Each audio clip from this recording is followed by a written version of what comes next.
So I received a box, the My Bloody Galentine antique box for Christmas. Actually, a little bit earlier than Christmas because I was telling my husband how much I wanted one of these boxes, and he was scared that I was going to get it for myself. So he decided to go ahead and give me a present early. I think he also just wanted to flex, like, how much he knows me, how well he knows me. Anyway, so some of the wonderful things in the box. First of all, I have these shells here, which I do love the ocean, and I love seashells. I collect them. And then this key was also in with the shells, and I love keys. It's I have keys on every door in the house, and I have key necklaces, and there's something about keys that really speak to me, and these photos here are wonderful, but I love that this lady here is wearing a key around her neck.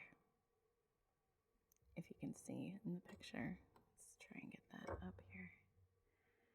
So she's wearing a key brooch around her neck there. It's wonderful. And then we have these other pictures, which are just haunting and beautiful. And I'm proud to be a steward of their memory now, because I'm pretty sure all these people are long gone. And we have this one with a family.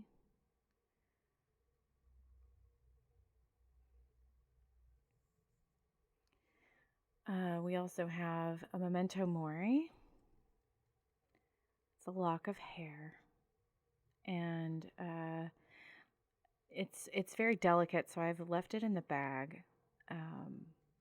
And what's wonderful is that Beckie-Ann Galentine puts a note in here that says that due diligence was completed to make sure that there was no next of kin that this would belong to.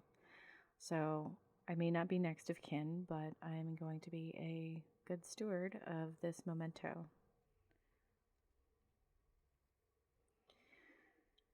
And then another thing is what's in this box here.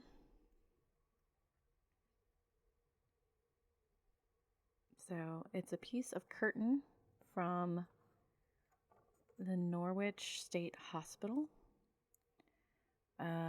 It was from October 1904 until the same month of 1996, 92 years. Norwich State Hospital operated housing patients who were affected by mental illness, substance dependency, tuberculosis, criminal insanity, or were geriatric. They functioned with the procedures consisted of the era lobotomies, hydrotherapy, electric shock, and even sterilization. It's terrible. I'm not going to read the whole thing, but she says, the sample was obtained from a curtain that once draped the window of the Lippitt building of the hospital. As you may imagine, windows and doors of these institutions may have been areas of great focus, housing the desire for freedom and exploration or frustration of the confinement. And this piece also came with a couple of prints of newspaper clippings. And I'm a huge fan of like ephemera and paper things, and I'm a very tactile person, so having these things with this tactile like rough paper is just wonderful. It really gets me kind of in tune with the items and the stories of the items.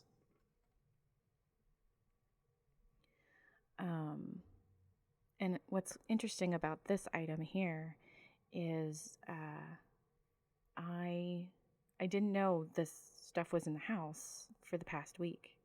And one night I was having trouble sleeping, and I just kept hearing, I can't breathe.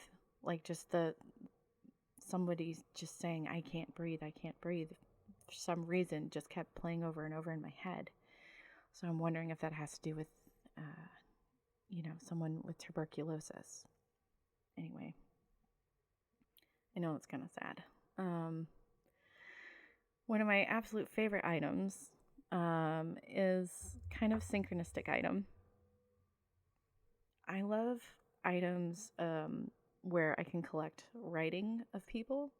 So I have old diaries and sketchbooks and stuff where people have written in them. And so a postcard is perfect. And I love postcards. I think they're great. I love sending postcards and everything too.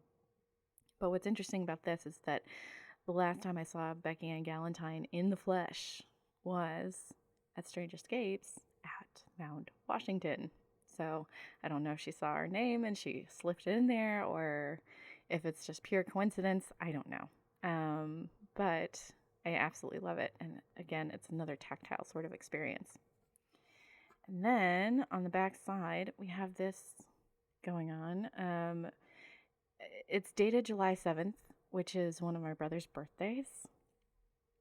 And it reads, "Hello, bet you would enjoy being up here in these nice mountains. Tell Mother and Daddy hello for me and be a good boy. Miriam."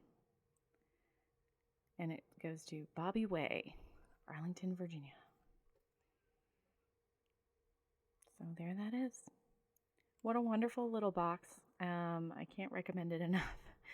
And thank you to my husband for this box, but also thanks to Beckie-Ann Galentine for doing something very cool, which is trying to keep the memories of people alive and passing on memories to whoever might be interested in collecting them, like myself. So thank you. I hope you enjoyed this video. You can get the antique box from Beckie-Ann Galentine's Etsy, Bruised Black Vintage.